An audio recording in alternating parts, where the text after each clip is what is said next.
भारत की प्रस्तावना इस प्रकार है। हम भारत के लोग भारत को प्रभुत्व संपन्न समाजवाद पथ निरपेक्ष लोकतांत्रिक गणराज्य बनाने के लिए उसके समस्त नागरिकों को सामाजिक आर्थिक राजनैतिक न्याय विचार अभिव्यक्ति विश्वास धर्म और उपासना की स्वतंत्रता प्रतिष्ठा और अवसर की समानता प्राप्त कराने के लिए और उसमें भी व्यक्ति की गरिमा राष्ट्र की एकता और अखंडता को सुनिश्चित करने वाली बंधुता बढ़ाने के लिए दृढ़ संकल्प होकर आज 26 नवंबर आपको उसमें ब्रैकेट में लिखा मिलेगा मार्गशीर्ष शुक्ला सप्तमी संवत 2006 विक्रमी द्वारा आत्म अर्पित अधिनियमित और अंगीकृत आत्म अर्पित और अधिनियमित करते हैं। तो ये हमारी संविधान की प्रस्तावना है।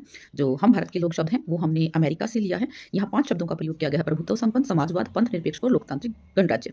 तो इनको आपको सीक्वेंस में लगाना दे देते हैं। यहाँ पर 3 प्रकार के न्याय की बात कर रहे हैं, सामाजिक आर्थिक और राजनीतिक न्याय। स्वतंत्रता 5 प्रकार की स्वतंत्रता की बात की गई है, विचार अभिव्यक्ति विश्वास धर्म और उपासना। फिर उसके बाद जो है आपको 2 प्रकार की समानता की बात की गई है, प्रतिष्ठा और अवसर की समानता।